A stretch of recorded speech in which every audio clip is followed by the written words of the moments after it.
Coming up on today's show, we're going to talk about a new ESPN article that talked about Denver still potentially trading a wide receiver. Probably like many of you watching right now, don't click out just yet. I, too, am getting a bit tired of the wide receiver trade conversations, but we got some new information to relay to everyone. Plus, we got a signing to talk about. So let's jump into that. Welcome into the Broncos Breakdown by Chat Sports. Matthew Peterson here with Mike Kliss's tweet about Denver re-signing running back Tyreek McAllister, an undrafted rookie last year. I said earlier this offseason, after the UDFA signings came in, if you want to make Denver's roster, be a running back, because that is definitely a spot where things are up for grabs. If Javonte Williams, which it sounds like he will be ready to go week 1, but if he's not, he's on the PUP list, and it's just Samaje Perine, there are a lot of open spots in the running back room. Now, Denver also made some additional moves I want to relay to everyone. Zach Stevens from DNVR tweeting out, the Broncos have cut 4 players. Darius Gaines, a corner, wide receiver Dallas Daniels, tight end Chris Leach, and running back Emmanuel Wilson. Now, Denver had their rookie minicamp, and it was crowded. I'm talking like 50 to 60 players. That's a lot of bodies for a team that only had 5 draft picks in the rookie minicamp. So they were not lonely, those 5 rookies selected in this past draft class. And now Denver is starting to trim the fat a little bit and get down to 90 man. Now make sure you are subscribed, because anytime your Broncos make any sort of move whatsoever, we keep you guys informed here at the channel. Plus, we're almost at 14,000 subscribers. Help a Broncos YouTuber out here. Hit that sub button if you have not already.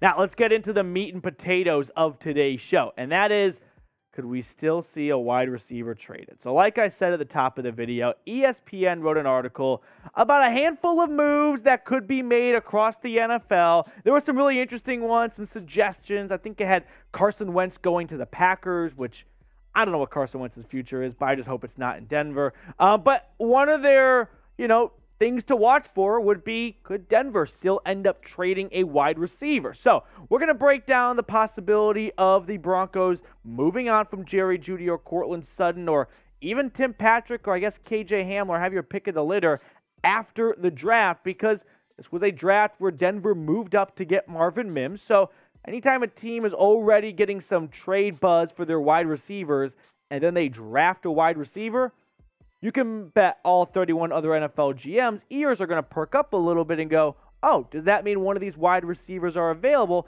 And if so, what's the going rate? Because we'll definitely do our fair share of due diligence and our homework on them.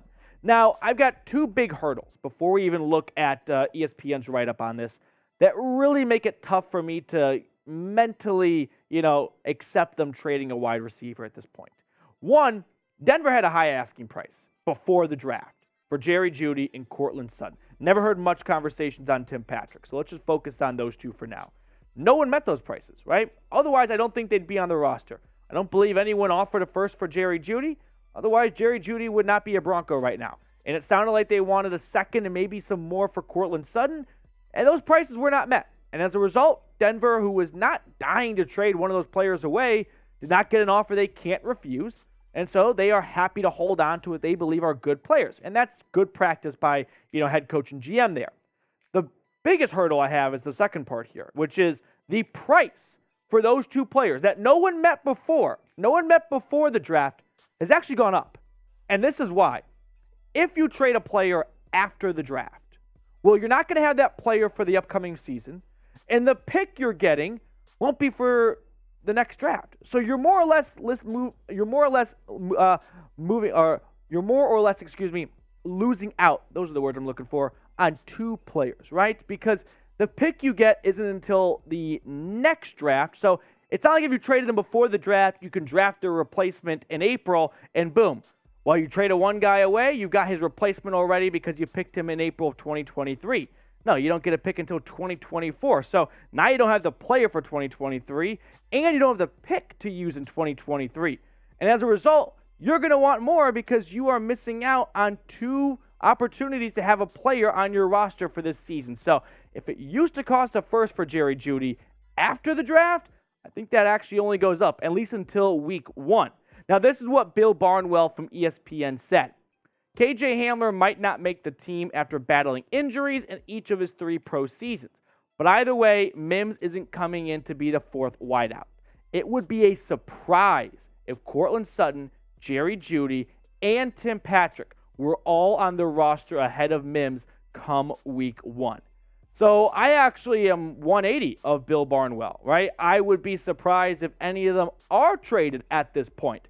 Doesn't seem like there's a lot of interest on Tim Patrick. He's kind of a fan favorite. I don't know how well, league-wide he's known, but he's quietly maybe the best of the three. Statistically, you can make the argument, but he's coming off an ACL injury, so he's not on a lot of people's radar.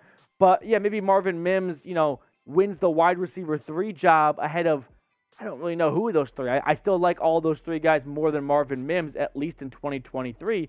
So if they're going to make a trade, well, they're going to get a better offer that they didn't get back in March and April. So I just don't see a trade happening. I'm not saying I'd be, blown away if it were to happen. Maybe a team ultimately decides to eat the price and go, let's make a move, right? We saw Zadarius Smith get traded to the Browns after the draft. So trades do happen after the draft, but I just don't see this one happening. Now, more from Barnwell and ESPN. For the Broncos, it might make sense to wait until training camp and see whether a team loses a star wide receiver to a season-ending injury. Jeudy would make sense for a team like the Giants, but Brian Daboll might need to evaluate their bevy of options in camp before making a more significant move for a potential number 1 wideout. Listen, if an injury happens, yes, that's going to dramatically change this, but injuries are the great unknown, right? You can't predict injuries, and sometimes you get a Jordy Nelson ACL tear, and other times you go through a preseason where a lot of teams didn't play their star players, and there might be an injury to a wide receiver or two like Tim Patrick last year. So we, of all people, should know injuries do happen in the preseason to key players. But what if you don't get a notable wide receiver going down? At least not a wide receiver that's so impactful to the team in 2023.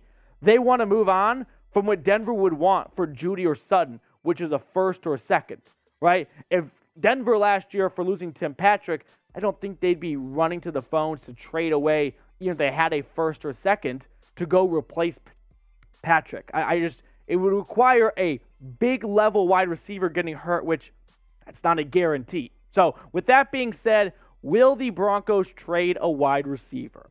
The second half of this video is going to be about sort of playing out if they were to go down this path, which receiver would make the most sense. But let me know why for yes or N for no.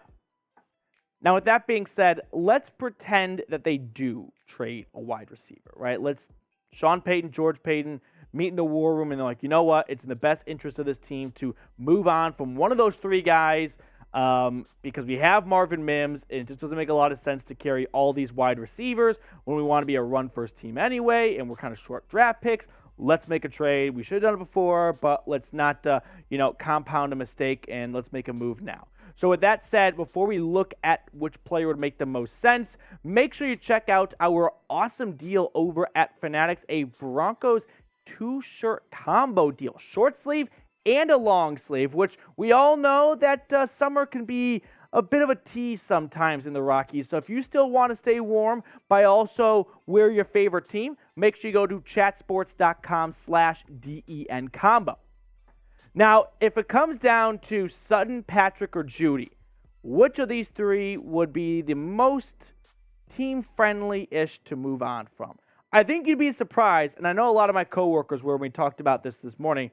Tim Patrick statistically is the best-ish of the bunch the last 2 years. He's got the most touchdowns, and it's not really all that close. Like, you can combine Sutton and Jeudy, and Patrick still has more touchdowns. Now, Jerry Jeudy, for what he's done in a lot fewer games, 7 fewer, 6 fewer compared to Sutton and Patrick, is right there with those guys. He's definitely Jeudy ahead of Sutton, but Patrick has him beat on touchdowns. So for, Jerry Jeudy, it depends on what you're going to get. And this is what I think their trade value is, right?